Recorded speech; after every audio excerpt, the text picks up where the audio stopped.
I'm Dr. Trevor Bayliss. I grew up in Williamstown, Massachusetts.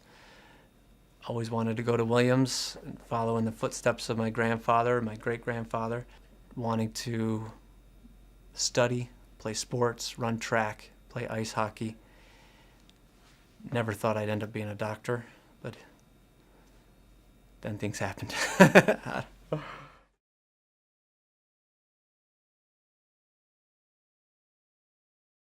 Started right out in the fall as I started to run cross country, and just couldn't get into shape. Couldn't run the times I ran in high school. Had a lot of excuses as to why that might be, and same thing with ice hockey. I was exhausted. Every practice I'd come off the ice just drained. And through the spring and with track and field, I started noticing my stomach was getting bigger. I had no, again, wrote it off to all kinds of different things, but it was being noticed by others. Finally, I said, "Mom, we got to go in. Something's not right." And that started the workup. And that was the summer of '95, and turned out the enormous abdomen was all my spleen. It had basically more than quadrupled in size and was taking up much of my abdomen. So we discovered that. We discovered I was anemic. The blood counts just weren't right. And through a series of tests, eventually we were able to make the diagnosis of large granular lymphocyte leukemia, T-cell leukemia.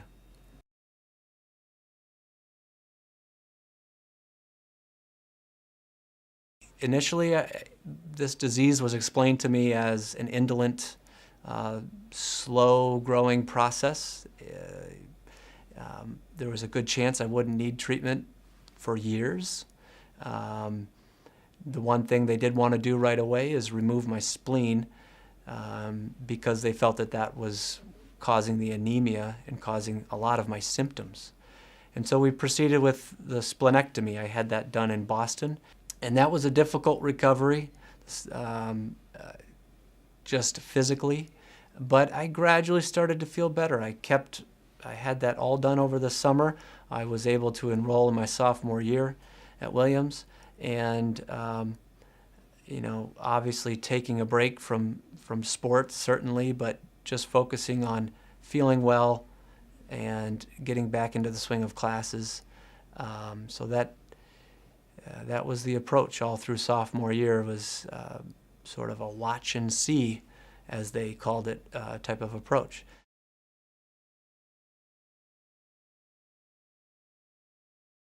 Junior year was started out wonderful. I started getting comments from some people I was around of my lips being a little more blue, my fingernails being a little blue, and so got back with my doctor in Bennington. He wanted to do a lung biopsy. We did a lung biopsy, and lo and behold, the leukemia had infiltrated my lungs. It had infiltrated my liver. We talked about this being an indolent process, not needing to pursue therapy, and he gave me the results of the lung biopsy and said, "We need to start aggressive chemotherapy, and we need to do it soon." And I thought in my head, okay, well, maybe I'll finish off the semester and we'll get started. And he said, "No, we need to start next week." And so that was going into November, December of my junior year.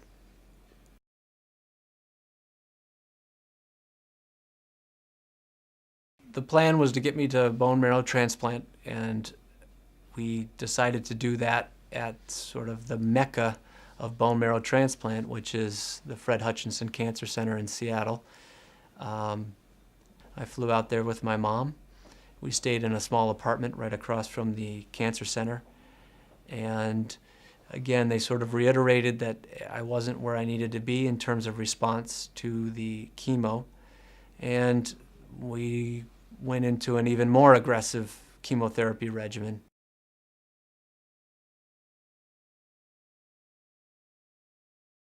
I wasn't responding to chemotherapy any longer.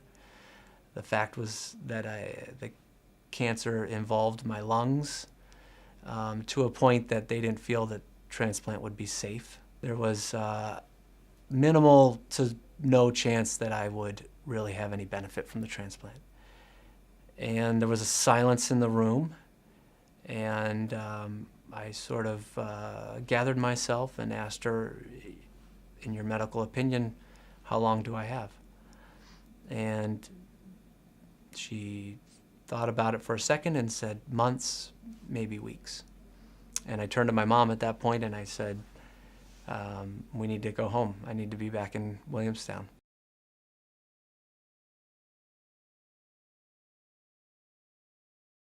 And I just was going over that meeting in my head, and I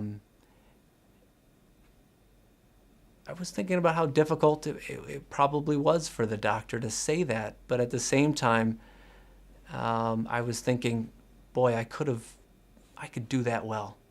I could do that better. I could share that information with somebody in a much more compassionate way. And that. Ironically, as sick as I was, with really leaving Seattle with really no hope, that was the first seed that I had that I want to be a doctor and I want to help people with cancer.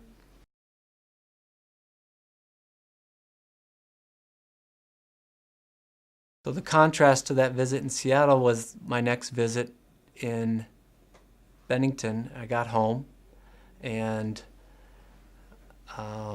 went up for my appointment and shared with Dr. Pillemer all that I'd been told in Seattle, all that happened. And his response, he looked across the room at me and sort of cocked his head and said, "You don't look that sick." And it was exactly what I needed to hear. It wasn't a false hope. But it was a little ray of hope, and it was how I felt. I didn't feel like I was on death's door. At that point, I'd actually recovered a little bit from the last round of chemo, which had been, as it turns out, causing a lot of those symptoms. And I felt a little better. And so it really was what I needed to hear from him. And he laid out a few options at that point. And we talked about a low-dose drug, methotrexate, a drug that had been around a long time, very little side effects. He relayed to me that he had been in contact with Dr. Loughran, the expert down in Florida, who'd heard of some success that some patients were having with this treatment. So I started methotrexate with high-dose steroids. The high-dose steroids gave me a jolt right off the bat. They just gave me a lot of energy. They also made me puff right up. But I was feeling better very shortly after starting. And then we started to taper the steroids, and that feeling didn't go away. I still felt good. My energy level felt good. We tapered the steroids very slowly into that summer, and by midsummer, I felt really good. I went for an appointment, and they said, "You're responding to this treatment. Your blood counts are normalizing. It's pretty obvious you don't need oxygen anymore." And that was it. I was in a complete remission a couple of months after starting that therapy.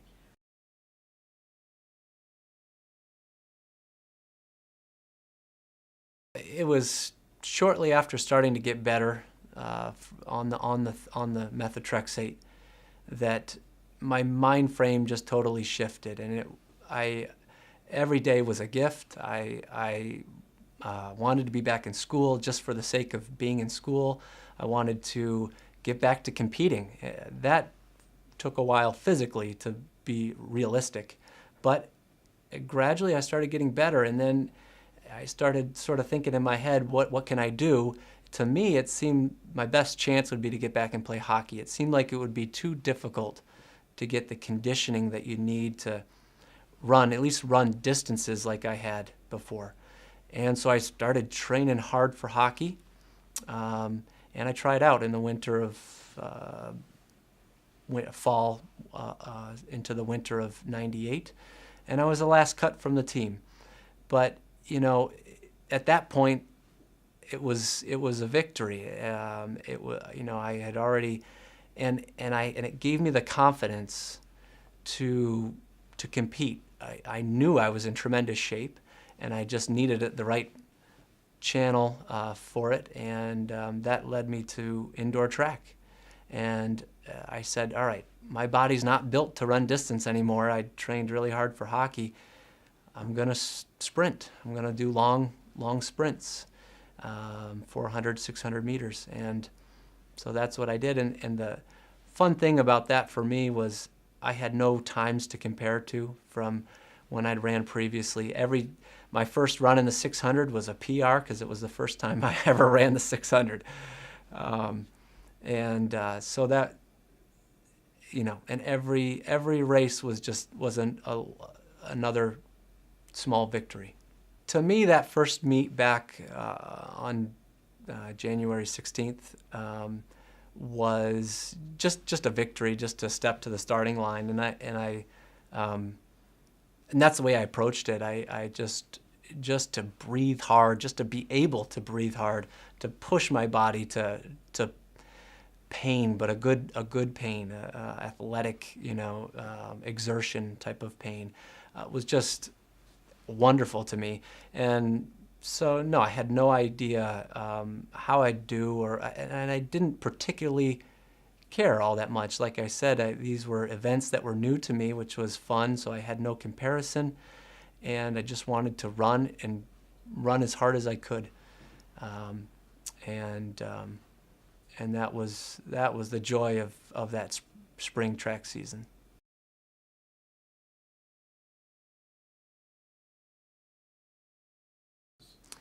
Well, the race went out, and I just tucked myself in behind the other competitors, and I had no idea what to expect. I had no idea. I just tucked myself in there, and as I hit the last lap, I said, "Wow, I actually feel really good." And you know, that old fire sort of kicked in, and I just pulled out and went, and lo and behold, I passed everybody and won the race. And certainly didn't expect to do that, but again, it wasn't a huge meet. It was a small meet, but still a huge victory for me.